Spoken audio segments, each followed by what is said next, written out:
Secondly, we have to understand the dominance of selfishness, the dominance of selfishness.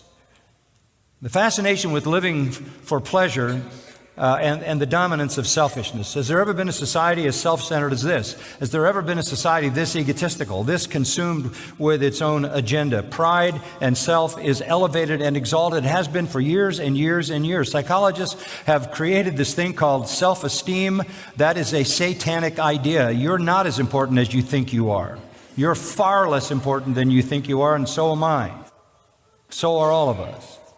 You're not better than you think you are. You're worse than you think you are. You are far worse than you think you are, and so am I. In God's eyes, you are inconceivably sinful. In your own eyes, you're something wonderful. Has there ever been such an egotistical culture? You know, I look back at some markers. I remember watching a football game on television many years ago, and I saw the first time a football was spiked in the end zone. Look at me. That was never done. I played football in high school and college. When I went into the end zone to score a touchdown, I dropped the football and went back and thanked my teammates.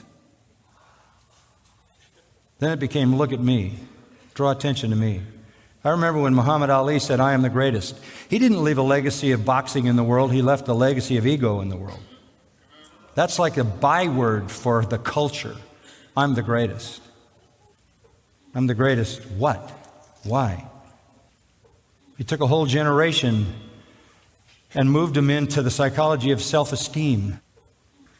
God hates pride. He hates haughty eyes. It destroys love. It destroys relationships, all of them. What is the killer of all relationships? Pride. Pride kills all relationships.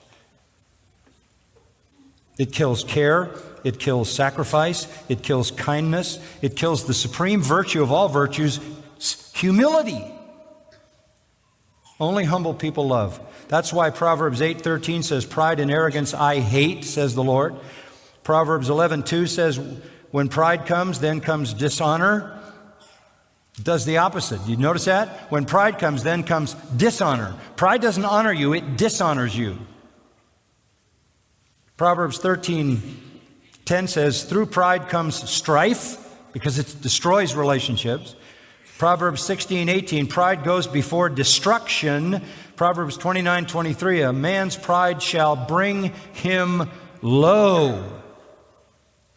And then it says, honor belongs to the humble. James and Peter both said in the New Testament, God exalts the humble and abases the proud. Only humble people love. Only humble people build meaningful relationships. We have a total society consumed with people chasing their own personal exaltation and elevation.